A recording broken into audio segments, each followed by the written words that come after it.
Bismillahirrahmanirrahim. Assalamualaikum warahmatullahi wabarakatuh. Alhamdulillahilladzi hadana lil Islam wal iman wal ihsan. Asyhadu an la ilaha illallah wahdahu la syarika lah wa asyhadu anna Muhammadan abduhu wa rasuluhu arsalahu bil huda wal furqan. Allahumma salli wa sallim wa barik wa an'im ala man unzila alaihi al-Quran Sayyidina wa maulana Muhammad sallallahu alaihi wasallam wa ala alihi wa ashabihi wa ansarihi wa junudihi alladhina tamassaku bi ashrafil adyan. Amma ba'du, yaqulu Allah ta'ala fi kitabihil karim. A'udzu billahi minasyaitonir rajim. Bismillahirrahmanirrahim. Subhanaka la ilma lana illa ma 'allamtana innaka antal alimul hakim. Rabbi shrah li sadri wa yassir li amri wahlul 'uqdatam min lisani yafqahu qawli. Allahumma inna nas'aluka 'ilman nafi'a wa rizqan thayyiba wa 'amalan mutaqabbala. Allahumma 'allimna ma yanfa'una wanfa'na bima 'allamtana. Amin amin ya rabbal alamin. Hadratal mukarramin wal mukarramat, seluruh jamaah, Bapak Ibu jamaah Masjid Al-Falah yang insyaallah senantiasa diberikan kemenangan, kesuksesan ya. Al-Falah artinya sukses ya, insyaallah. Allah berikan keberkahan, terutama diberikan sehat walafiat, istiqomah di dalam beribadah. Alhamdulillah, kita sama-sama memanjatkan pujian dan syukur kehadirat Allah Subhanahu wa taala pada pagi yang penuh berkah ini. Kembali kita diberikan kemuliaan oleh Allah Subhanahu wa taala untuk bisa bersama-sama bertaqarrub kepadanya melalui ibadah subuh ya. Diberikan kesempatan untuk segera bergegas ke masjid salat berjamaah, diberikan kesempatan untuk mengaji. Semua ini adalah bagian dari kemuliaan yang Allah berikan kepada hamba-hambanya yang Allah cintai, Allah rahmati. Karena ini sesuatu yang mahal ya. Tidak banyak orang yang diberikan kemudahan untuk bisa bersungguh-sungguh ya, salat berjamaah di masjid, khususnya di waktu subuh. Mudah-mudahan semua ini Allah senantiasa berikan pahala, ganjaran yang berlipat ganda. Allah catat di dalam lembaran-lembaran amal saleh kita, sehingga akan menjadi bekal kita menghadap Allah Subhanahu wa taala. Salawat dan salam mudah-mudahan Allah senantiasa limpahkan, curahkan untuk baginda tercinta Nabi Muhammad sallallahu alaihi wasallam serta keluarganya, para sahabatnya. Mari kita bersungguh-sungguh ya, untuk menjadi bagian dari umatnya. Jangan sampai kita ini dicoret ya, nama kita tidak ada di deretan umat Nabi Muhammad. Sungguh celaka ya. Tapi ketika nama kita masih ada di deretan umat Nabi Muhammad, mudah-mudahan kita semua mendapatkan syafaat ya, akan menjadi ahli surga. Karena jaminan baginda sudah mengatakan kullu ummati yadkhulunal jannah. Seluruh umatku akan masuk surga. Illa man aba, kecuali yang tidak mau. Ini enggak mau, ini namanya sudah dicoret ya kan. Lalu ditanya wa man ya'ba ya Rasulullah, siapa yang enggak mau itu siapa? Kata beliau, man ata'ani dakhalal jannah wa man 'asani faqad aba. Siapa yang taat kepadaku, bersungguh-sungguh menghidupkan sunnah-sunnahku, berusaha untuk meneladani aku, dia yang akan masuk surga. Wa man 'asani, siapa yang durhaka ya, menyalahi aku, tidak taat kepadaku, dialah yang enggak mau. Kalau di sini enggak ada yang enggak mau ya. Semuanya ingin menjadi bagian dari umat baginda Nabi Muhammad SAW. Di antaranya kita buktikan dengan apa? Berusaha untuk mengenali beliau, berusaha untuk menghidupkan sunnah-sunnah beliau, berusaha untuk meneladani beliau. Nah, bukti bahwa kita cinta kepada Nabi, ya kita kenal, ya kan. Nah, salah satu cara untuk mengenali beliau, karena beliau itu sudah wafat, nggak hidup sezaman dengan kita, ya. Kalau kita dulu hidup sezaman dengan baginda, ya kita bisa belajar langsung. Kita langsung bersama beliau sehari-hari, ada pertanyaan apa, persoalan apa, langsung beliau yang akan kasih solusi, kasih arahan, ya. Tapi karena beliau sudah wafat, maka kita pelajari rekam jejaknya, sunnah-sunnahnya. Termasuk kita pelajari sirahnya. Sirah itu adalah ya hal-hal terkait dengan kehidupan beliau, ya. Bagaimana apa saja dan seterusnya, kita akan pelajari. Terakhir kita sudah mengikuti bagaimana perjuangan beliau, ya, ketika mulai membangun dakwah dengan melakukan satu gerakan, ya, kayak semacam membuat satu komunitas yang teratur, ya, rapi, terdidik, ya. Mereka adalah ada di dalam sebuah rumah, namanya rumah Al-Arqam bin Abi Al-Arqam. Di situlah beliau selalu bermajelis, melatih, mendidik, ya, para sahabat, mengkaji ayat-ayat, ya, mendiskusikan banyak hal. Itu rumahnya Al-Arqam bin Abi Al-Arqam, ya. Karena rumah ini dipilih, ya, di saat itu rumahnya agak terpencil.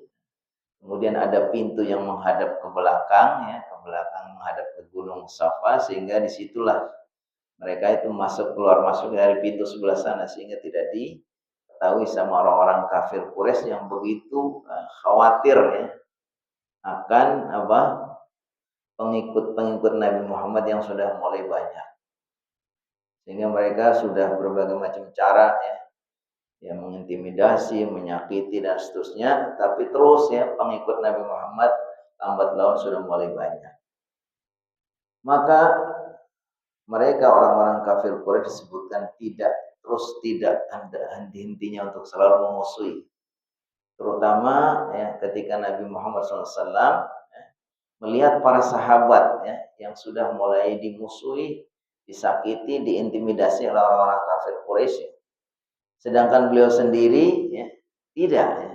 Nah, beliau itu seorang tokoh dilindungi sama pamannya namanya Abu Thalib. Sehingga orang-orang kafir Quraisy itu tidak memusuhi secara pribadi kepada baginda, begitu juga tidak memusuhi kepada pamannya yang membelanya, tetapi memusuhi para sahabat yang lain.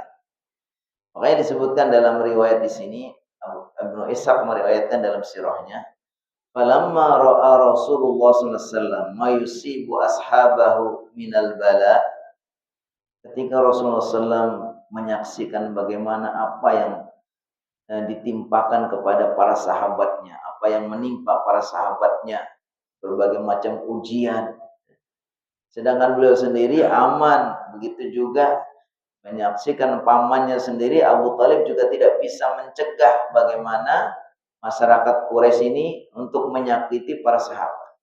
Jadi Nabi Muhammad tidak bisa berbuat apa-apa, pamannya juga tidak mampu, walaupun pamannya membelanya, tetapi tidak bisa mencegah bagaimana orang-orang kafir Quraisy menyakiti para sahabat. Qala lahum, maka Nabi Muhammad SAW karena saking tidak teganya melihat bagaimana, ya, sahabat-sahabatnya itu tidak berdaya untuk melawan, dimusuhi oleh orang-orang kafir. Lalu Nabi Muhammad mengasih saran, ya, mengarahkan, "Lau kharajtum ila ardil habasyah fa inna biha malikan la yudlamu 'indahu ahadun wa hiya ardu sidqin hatta yaj'alallahu lakum farajan mimma antum fi." Di baginda itu merasakan bagaimana, ya, sebelum mereka itu mengeluh, sebelum mereka itu mengadu, tapi Rasulullah SAW sudah bisa menangkap, merasakan bagaimana penderitaan sahabatnya. Lalu kata baginda, bagaimana kalau kalian pergi ke negeri Habasyah? Ini namanya hijrah. Hijrah yang pertama kali terjadi di umat Islam adalah hijrah ke Habasyah. Kata baginda, bagaimana kalau kalian itu pergi ke negeri Habasyah? Karena itu negeri yang punya raja yang tidak akan ada orang terzalimi di dalamnya. Sebuah negeri yang dipimpin oleh seorang kafir, orang Nasrani, namanya Nejus atau Najasi. Negus, ini seorang pemimpin yang adil. Disebutkan tidak ada rakyatnya yang terzalimi di situ. Itu adalah ardu sidqin, itu bumi yang benar, yang jujur. Sampai nanti akhirnya kalian mendapatkan kemudahan. Allah Subhanahu wa taala melepaskan dari berbagai macam bencana dan ujian. Ini adalah arahan dari baginda sallallahu alaihi wasallam kepada para sahabat. Fa kharaja 'inda dzalikal muslimun min ashabi Rasulullah sallallahu ila ardil Habasyah makhafatal fitnah wa firaran ila Allah taala bidinihim. Fakanat awwala hijratin fil Islam. Disebutkan setelah baginda sallallahu alaihi wasallam mengarahkan para sahabat, kemudian beberapa sahabat yang baru belum lama masuk Islam, mereka di awal-awal lalu melakukan hijrah. Ada yang mengatakan jumlahnya ada 14 orang, ada yang mengatakan 12 orang, ya kan? Ada yang bersama istri dan keluarganya. Disebutkan wakana fi man hajara Utsman bin Affan. Bersama yang waktu itu hijrah bersama-sama para sahabat di awal-awal hijrah pertama adalah Utsman bin Affan. Itu beliau adalah ya mantunya sendiri ya. Wa imra'atu Ruqayyah binti Rasulullah sallallahu. Jadi Utsman bin Affan ikut hijrah bersama putrinya yaitu istri beliau, putri baginda sallallahu alaihi wasallam namanya Ruqayyah. Terus Abdurrahman bin Auf, Abu Hudzaifah bin Uqbah bin Rabi'ah dan istrinya yaitu Sahlah binti Suhail, Zubair bin Awam, Mus'ab bin Umair, Abu Salamah bin Abdul Asad dan istrinya namanya Ummu Salamah binti Umayyah, Utsman bin Mal'un. Utsman bin Mal'un ini adalah saudara sesusu Nabi. Ada sahabat namanya Utsman bin Mal'un, ada Utsman bin Affan. Kalau Utsman bin Affan itu adalah sahabat baginda sekaligus juga adalah mantu ya. Bahkan disebut Dzunurain ya, karena ini menikahi dua putra Rasulullah SAW. Jadi ketika putri yang pertama wafat, lalu dinikahkan lagi dengan putri yang kedua. Maka beliau disebut dengan Dzunurain karena menikahi dua putri baginda SAW. Tapi ada sahabat lagi namanya Utsman bin Mad'un. Ini Utsman bin Mad'un itu adalah saudara sesusuan baginda. Kemudian Amir bin Rabi'ah dan istrinya Laila binti Abi Hasmah. Kemudian semua mereka kemudian keluar, maksudnya pergi. Kita bayangkan ya betapa penderitaan mereka untuk mempertahankan akidahnya, agamanya, untuk bisa tenang. Mereka itu rela untuk meninggalkan negerinya sendiri, berangkat sama istrinya, sama keluarganya, semua yang dia miliki semua ditinggal. Coba, itulah kesungguhan para sahabat di dalam beragama. Lalu mereka disebutkan keluar ke sebuah tempat namanya Asy-Syu'aibah. Asy-Syu'aibah ini adalah tempat di mana di situ ada orang, kalau sekarang mungkin namanya kayak pelabuhan gitu. Ada tempat di mana orang bisa kalau mau melakukan suatu bepergian pakai perahu itu di situ tempat berhenti. Kemudian ada sebagian mereka ya yang jalan ke situ ke Syu'aibah ini dengan cara naik, ada juga yang berjalan. Sampai akhirnya Allah Subhanahu wa taala berikan pertolongan, mereka datang ke tempat itu pas ada dua kapal atau dua perahu. Lalu kemudian disebutkan mereka kemudian menyewa perahu itu. Ada yang menyebutkan kurang lebih bayarnya sekitar setengah dinar atau 1 dinar. untuk pergi ya, sekian keluarga dengan keluarganya ya, sahabat-sahabat sekitar 14 orang kemudian pergi ke Habasyah dengan membayar perahu. Mungkin perahu kalau zaman sekarang ya udah ada kapal. Kalau zaman dulu mungkin semuanya masih tradisional ya, pakai ini apa namanya, ya pakai dayung. Lalu mereka disebutkan falamma qadimna ardal Habasyah, lalu ketika mereka sudah sampai ke Habasyah, Habasyah itu adalah yang sekarang disebutnya adalah di Ethiopia. Ini satu tempat di sana sekarang kurang lebih bagaimana. Yang jelas di sini disebutkan adalah Habasyah, diartikan sekarang adalah Ethiopia. Setelah mereka sampai di sana, kemudian mereka bertetangga dengan orang sana. Dikatakan fajawarna biha khaira jarin. Tapi ternyata benar apa yang disabdakan Nabi. Setelah sampai di sana bertetangga dengan tetangga semuanya baik-baik. Amanna ala dinina, kami juga merasa aman melaksanakan agama kami. Walaupun mereka bukan orang muslim, tapi mereka sangat toleran ya, tidak mengganggu. Wa abadna Allah, dan kami beribadah kepada Allah. La nu'adza wa la nasma' syai'an nakra. Kami tidak disakiti dan tidak pernah mendengar suara-suara yang kami menjadi enggak suka. Maksudnya suaranya pokoknya mereka baik semua. Wa kanatil hijrah ilal habasa fi sanatil khamisah minal bi'tsah. Ini hijrahnya itu tahun kelima kenabian. Jadi setelah Nabi Muhammad SAW diutus selama 5 tahun ya, dan mulai dari dakwah Syria sembunyi-sembunyi, dakwah jahriyah terang-terangan, kemudian mereka semakin keras memusuhinya, lambat laun pengikutnya semakin banyak. Itu sudah tahun kelima. Walam yatil bihim al-maqam fil Habasyah faqad adu ba'da ashhurin qalila ila Makkah.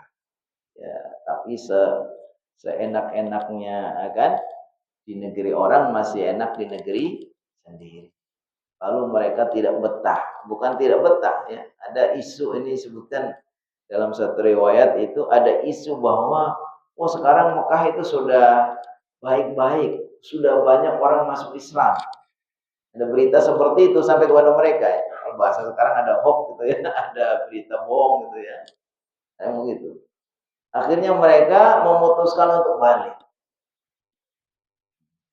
Karena zaman dulu belum ada informasi kayak sekarang nih. Kalau ada info kan bisa dicek ya. Halo, bener nih orang banyak masuk Islam tuh ya. Kalau zaman dulu kan ada surat pun lama banget sampainya kan.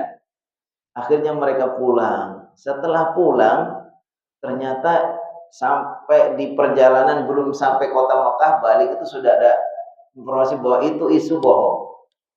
Lalu mereka akhirnya tetap kembali, tapi ternyata kondisinya semakin memburuk. Umat Islam semakin dimusuhi. Orang-orang kafir Quraisy semakin keras memusuhinya kepada umat Islam, khususnya para sahabat yang baru masuk Islam.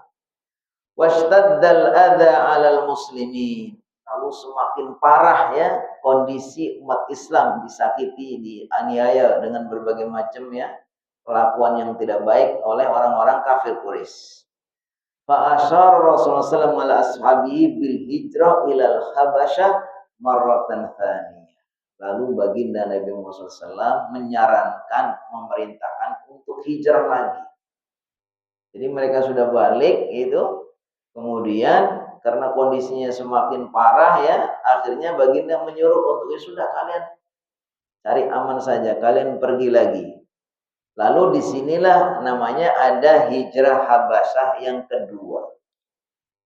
Jadi dalam 1 tahun yang sama, yaitu tahun kelima Hijriyah, itu ada 2 kali hijrah ya. Hijrah yang pertama diikuti oleh sekian orang sedikit, diantaranya ada Utsman bin Affan. Kemudian nanti mereka sebagian hijrah lagi.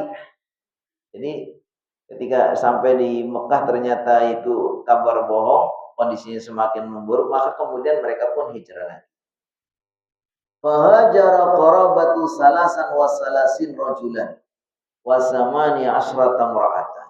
Lalu kemudian hijrah kurang lebih ada 83 orang laki-laki dan 18 perempuan. Berarti berapa itu? 83 sama 18. Itu hijrah yang kedua, perginya sama ke Habasyah. Falamma alimat Quraisy bihadil hijrah, ketika orang-orang Quraisy ini tahu bahwa Nabi Muhammad menyuruh sahabatnya untuk hijrah dan ternyata diikuti oleh sekian banyak sahabat, lalu orang-orang Quraisy ini khawatir, ini jangan-jangan ini orang Islam ini nanti orang-orang Habasyah semua itu pada ikut masuk Islam. Akhirnya orang Quraisy ini tidak tinggal diam, lalu menyuruh orang yang dianggap bisa jadi utusan kepercayaan untuk melobi Raja Najasyi ini. Lalu diutuslah di sini dua orang namanya, yaitu Amr bin Al-As dan Abdullah bin Abi Rabi'ah. Wa arsalu ma'ahuma al-hadaya al-mustatarifah ila Najasyi. Lalu dua orang ini diutus untuk menghadap Raja Najasyi dengan dibawa hadiah-hadiah yang menarik. Niatnya untuk apa? Untuk nyogok Raja Najasyi, nanti dia yang melobi, dua orang ini melobi, ya memfitnah ya pokoknya bahwa ini tolong nih orang-orang pelarian, ini orang-orang yang merusak agama nenek moyang kita, orang-orang ini yang membuat kegaduhan, tolong jangan dikasih aman di sini, usir saja. Itu lobby yang dilakukan oleh Amr bin As dan Abdullah bin Abi Rabi'ah. Tapi ternyata benar bahwa Raja Najasyi ini betul-betul seorang raja yang bijak, seperti apa yang disampaikan oleh baginda Nabi SAW. Walakinnan Najasyiya lam yata'ajjal fi i'ta'ir rahm. Tapi Raja Najasyi tidak langsung begitu saja percaya pada dua utusan ini. Bal talabas sima min jami' atrafil qadiyah wastad'a li ajli dzalikal muslimin.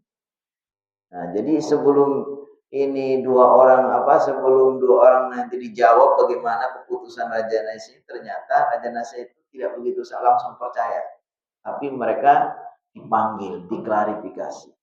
Bahkan ada dikasih kesempatan dua-duanya untuk melakukan menjelaskan Kemudian dari kalangan sahabat ini sudah ditunjuk untuk menjadi juru bicaranya untuk menghadap Najasyi. Dikatakan wa kanu qad ittafaqu an yakuna al-mutahaddis anhum huwa Ja'far bin Abi Thalib. Jadi orang-orang sahabat ini bersepakat nanti kalau kita dipanggil menghadap raja, kita mau berdebat dengan dua utusan orang Quraisy ini, nanti yang jadi jubirnya adalah siapa? Ja'far bin Abi Thalib. Ini terkenal orang yang pandai berbicara, jelas tegas, pandai untuk melobi kan. Ini Ja'far bin Abi Thalib. Faqala lahum an-Najasyi. Lalu Najasyi bertanya, apa yang dituduhkan sama dua orang ini diklarifikasi sama Najasyi. Ma hadzal din alladzi faraqtahum fihi qaumakum wa lam tadkhulu bi fi dini wala fi dini ahadin min ahli milad. Kemudian si Najasyi bertanya, wahai siapa namanya? Ja'far atau wahai juru bicara dari sahabat, apa agama yang membuat kamu pindah atau kamu pergi ke sini dan kamu meninggalkan kaummu dan kamu tidak masuk pada agamaku, maksudnya tidak masuk ke agama Nasrani atau mengikuti agama mereka.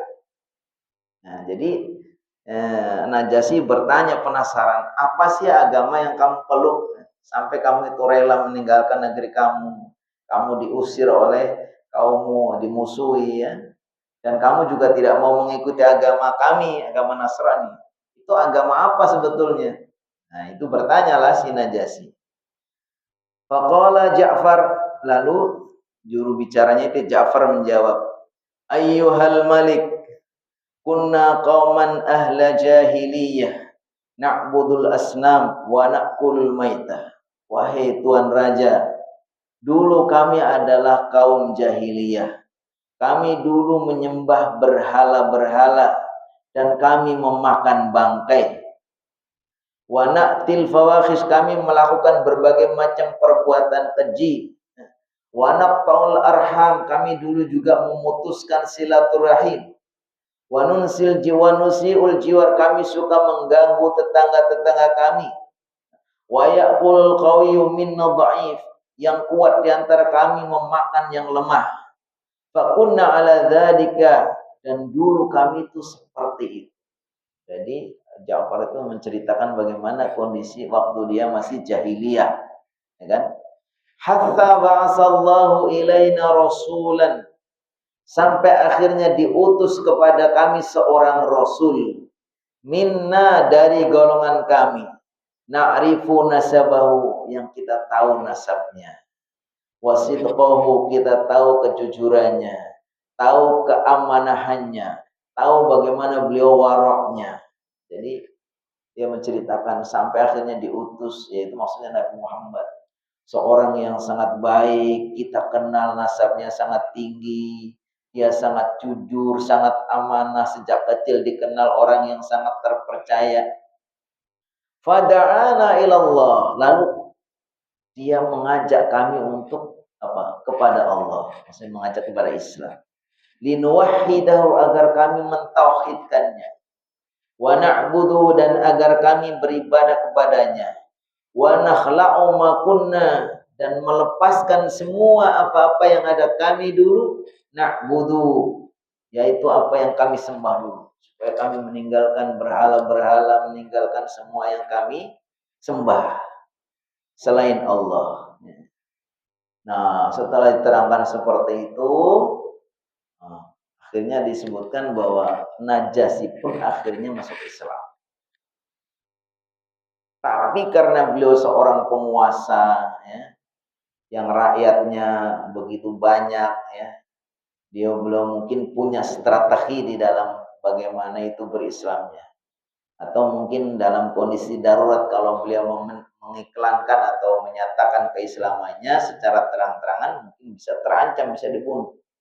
Maka akhirnya disebutkan bahwa Najasyi itu dia Islam tapi sembunyi-sembunyi. Allah alam seperti itu. Makanya ketika nanti Najasyi itu dikabarkan, beritanya sampai kepada baginda bahwa dia sudah meninggal, Nabi Muhammad SAW kemudian melakukan sholat gaib. Wastamarral hiwaru bainan Najasyi was sahaba radhiyallahu alaihim. Akhirnya terjadilah terus dialog antara Raja Najasyi ini dengan para sahabat, ya. Kemudian terus setelah itu kesimpulannya, hatta intaha bi fasli maqidati kuffari Quraisy, sampai akhirnya gagallah, ya, misi dari dua utusan orang Quraisy ini yang mau melobi, mengasih hadiah untuk supaya mereka itu diusir, ya. Ternyata semuanya tidak berhasil, ya. Maksudnya dua utusan itu tidak berhasil. Kemudian mereka kembali dalam keadaan gagal. Nah, ini cerita tentang bagaimana baginda SAW memerintahkan para sahabatnya 2 kali dalam 1 tahun, yaitu tahun kelima kenabian, disuruh untuk apa? Hijrah ke Habasyah. Nah, nanti tentu saja nanti akan ada hijrah lagi, namanya hijrah yang besar, hijrah kubra, itu pada tahun ke-13, ya. Tahun ke-13 kenabian, yaitu setelah Nabi Muhammad SAW 13 tahun ada di Mekah, kemudian nanti akan hijrah lagi ke Madinah. Ada beberapa poin yang bisa kita ambil pelajaran. Yang pertama, disebutkan bahwa ketika para sahabat, ya, tidak bisa melakukan ibadah secara maksimal dengan rasa tenang dan rasa aman di Mekah karena diganggu oleh orang-orang Quraisy, ya, maka mereka rela untuk meninggalkan negerinya, tanah airnya, keluarganya untuk menjaga akidah, untuk menjaga agamanya. Mereka lebih mengutamakan agama, akidahnya, rela untuk meninggalkan tanah airnya dan keluarganya karena ingin menjaga agama.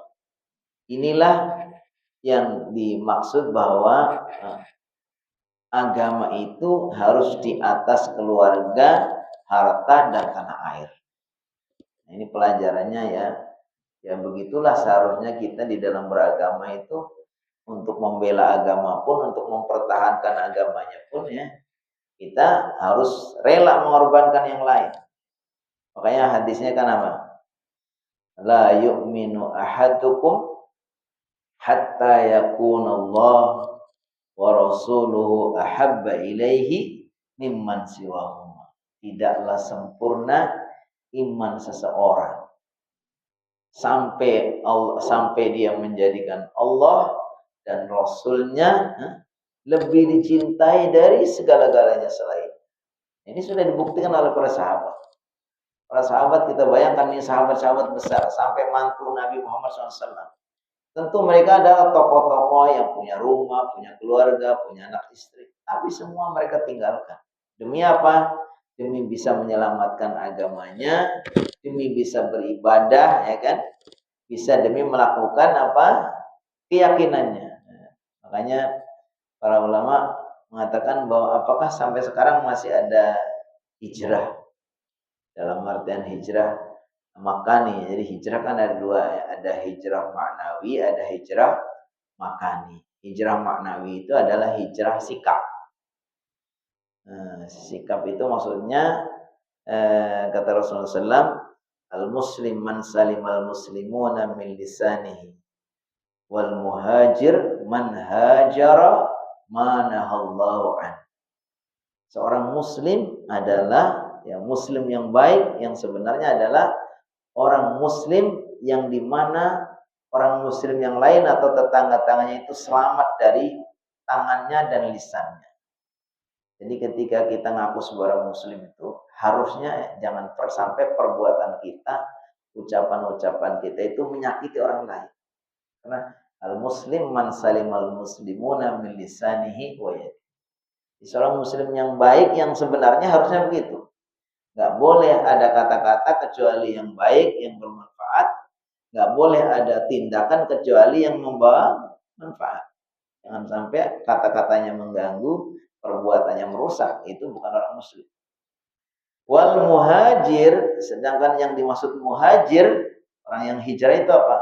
Man hajara ma nahallahu an. Setiap orang yang berusaha untuk meninggalkan semua yang dilarang Allah.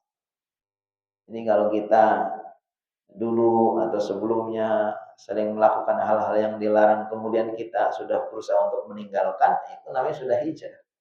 Walaupun kita masih tetap di sini, ya kan? Itu namanya hijrah maknawi, hijrah maknawiyah. Tapi ada namanya hijrah makaniyah.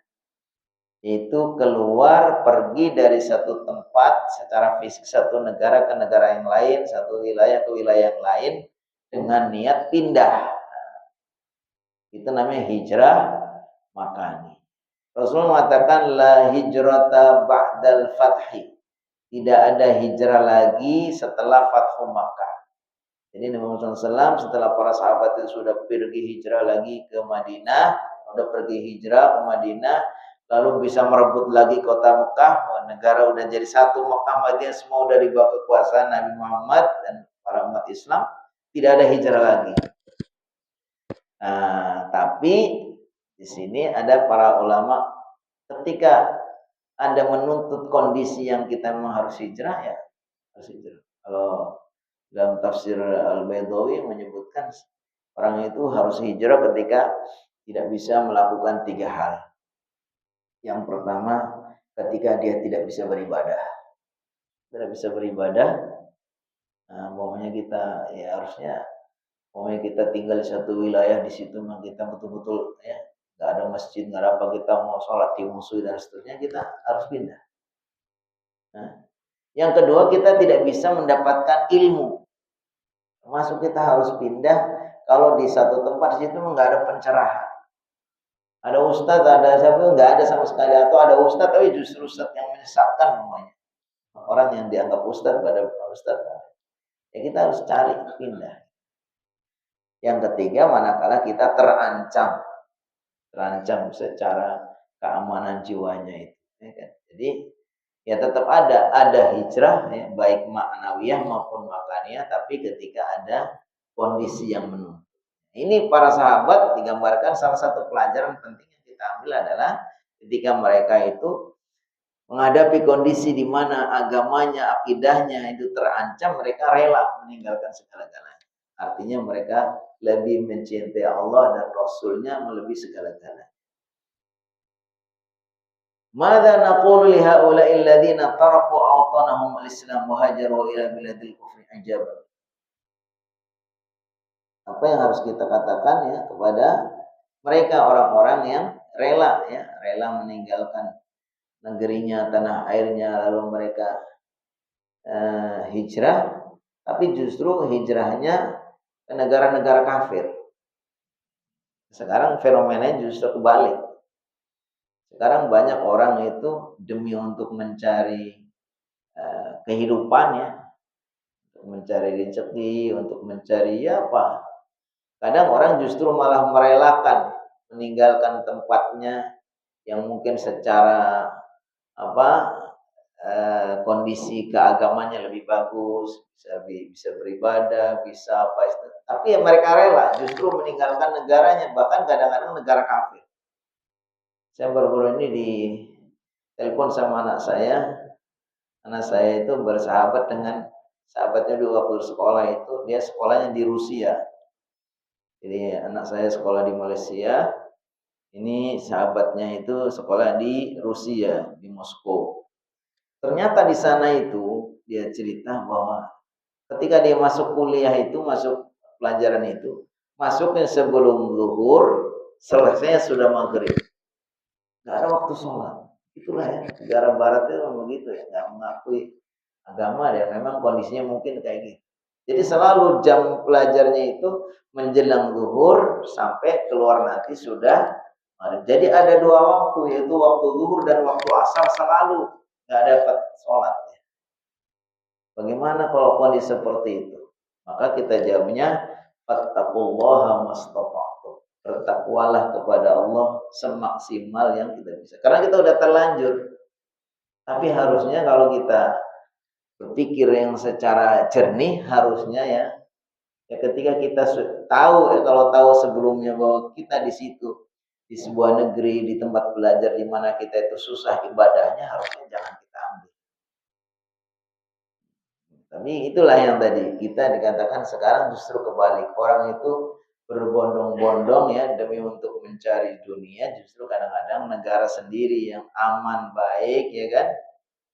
Kemudian dia rela ditinggalkan justru untuk mencari negara kafir ya, atau kondisi yang tidak tepat. Ya termasuk mungkin kalau dianalogikan kepada yang lebih kecil, mungkin ya masalah kerja. Kerja kadang orang kan juga tidak hanya melihat yang penting gajinya, ya, tapi kita lihat juga ketika kita merasakan di situ susah untuk beribadah, dipersulit ini itu dan seterusnya, ya kita carilah tempat kerja yang lain ya, syukur-syukur memang ya gajinya lebih gede ya. Kalau seandainya sama atau lebih kecil sedikit pun kita harus pertimbangkan itu. Karena bagi kita itu harusnya tidak ada yang lebih penting daripada Allah SWT Rasulnya. Harusnya seperti itu. Yang pelajaran yang ketiga, jadi pelajaran yang kedua itu tadi hendaknya itu jangan ya. Kita harus mengatakan bagaimana pada orang-orang yang justru mengambil sikap sebaliknya. Inna haula'i sahaba alladziina kharaju min Makkah ila al-Habasah bayyanu lana amaliyan kaifa anal muslim la yatawaqqaf ma'al mujtama'at ghairil muslimah fima yukhalifu dinah. Bal huwa alladhi yas'a ila taqyifi tilkal mujtama'at litusbiha islamiyah. Pelajaran yang ketiga, melihat bagaimana para sahabat yang rela keluar atau hijrah dari Mekah ke Habasyah. Ini para sahabat menjelaskan kepada kita secara praktek bagaimana harusnya seorang muslim itu tidak terpengaruh dengan mujtama, dengan masyarakatnya. Jadi muslim itu disebutnya apa? yatamayyaz. Muslim itu harusnya memang beda.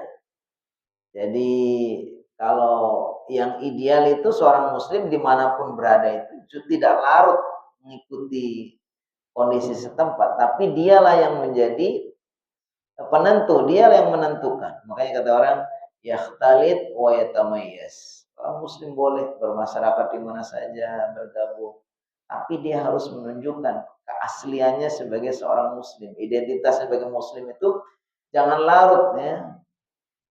Kalau bisa justru itu kita yang mempengaruhi. Di sini disebutkan begitulah harusnya kita tidak terbawa arus dengan lingkungan sekitar. Tapi justru kitalah yang harus mewarnai lingkungan sekitar. Fima yukhalifu dinah. Ketika itu perkara yang menyalahi agamanya, dia tidak akan larut, tidak mau ikut. Bal huwa alladhi yas'a ila ta'yifi tilkal mujtama. Tapi harusnya dialah yang berusaha untuk mengkondisikan, mewarnai. Takyif itu artinya mengkondisikan. Makanya orang Arab menyebut AC itu atau mukayyiful hawa. Itu mengkondisikan udaranya yang tadinya panas jadi dingin. Jadi di sini disebutkan bagaimana harusnya orang muslim itu dialah yang mempengaruhi ya, membentuk kondisi lingkungannya agar mereka yang lain ikut kepadanya. Litusbiha islamiyah, agar lingkungannya menjadi islami. Ini barangkali ya 3 pelajaran penting dari peristiwa hijrah ke Habasyah. Ada 2 kali hijrah pada tahun kelima, yaitu hijrah Habasyah yang pertama dan hijrah yang Habasyah yang kedua. Nanti akan ada hijrah lagi, hijrah kubro, yaitu pada tahun ke-13 kenabian, hijrahnya dari Mekah ke Yasrib atau ke Madinah. Wallahu a'lam bishawab. Waktu juga yang membatasi kita. Insyaallah kita cukupkan kajian sirah tentang hijrah ke Habasyah. Mudah-mudahan Allah berikan kesempatan lagi, nanti bisa kita lanjutkan dengan tema berikutnya. Wallahu a'lam bishawab. Bila ada yang mau menambahkan, menyampaikan sesuatu, dikasih kesempatan. Oh ya, silakan. Silakan Pak.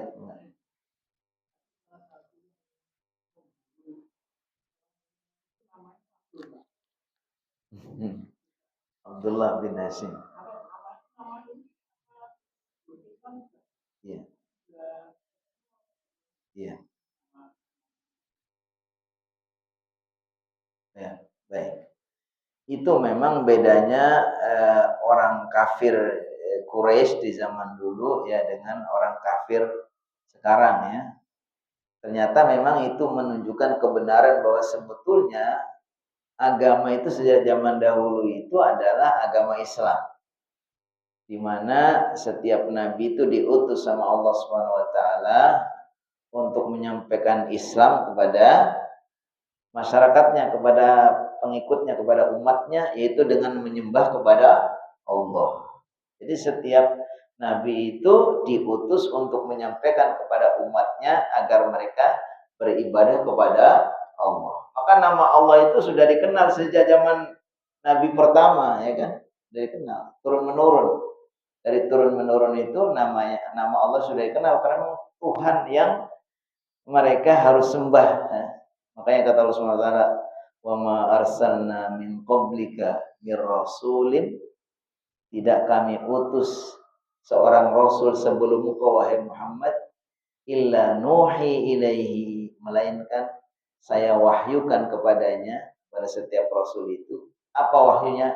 Annahu la ilaha illa ana.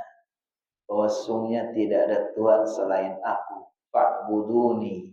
Maka hendaknya mereka beribadah kepada-Ku. Jadi setiap nabi itu ya mengajak umatnya untuk beribadah kepada Allah. Makanya mereka itu sebelum Nabi Muhammad datang pun mereka sudah terkenal. Ada nama-nama Abdullah. Abdullah artinya apa? Hamba Allah. Hamba Allah itu ya Abdullah. Sampai ayah Nabi Muhammad SAW saja yaitu namanya Abdullah. Ada satu masyarakat yang ketika Nabi Muhammad SAW menyampaikan dakwah itu, dia anak turunannya itu menentang, nggak mau menerima dakwah Nabi. Padahal kakek moyangnya itu namanya Abdullah. Jadi ada sekelompok suku, ini keturunan Abdullah, kakek moyangnya namanya Abdullah. Ketika Nabi Muhammad SAW menyampaikan dakwah kepada mereka, mereka semua menolak. Lalu Nabi Muhammad SAW menyentuh perasaan mereka. Nabi Muhammad berkatakan, Ya Bani Abdillah, Innallaha qad ahsana isma abikum. Wahai anak cucu Abdullah, sungguh Allah sudah memilihkan nama yang bagus untuk kakek moyang. Kenapa kamu tidak mau mengikuti dakwahnya? Maksudnya kenapa kamu tidak menyembah kepada Allah? Jadi nama Abdullah itu memang sudah dikenal. Termasuk tadi Abdullah bin Rabi'ah ini namanya Abdullah, tapi waktu itu masih kafir, ya kan? Tapi nanti Amr bin As, Abdul bin Rabi'ah itu nanti ada saatnya mereka juga akan jadi muslim. Jadi memang ada hamba-hamba yang namanya Abdullah itu mungkin karena pengaruh dari agama-agama sebelumnya, agama nenek moyangnya, agama Nabi Ibrahim, agama Nabi Musa, Nabi Isa, semua agama itu mengajarkan agar beribadah kepada Allah. Cukup ya, Pak Haji ya. Terima kasih. Insyaallah kita cukupkan. Mari kita akhiri dengan sama-sama membaca Alhamdulillah dan doa kafaratul majlis. Alhamdulillahirabbil alamin. Subhanakallahumma wa bihamdika asyhadu an la ilaha illa anta astaghfiruka wa atubu ilaik. Wabillahi taufiq wal hidayah. Wassalamualaikum warahmatullahi wabarakatuh.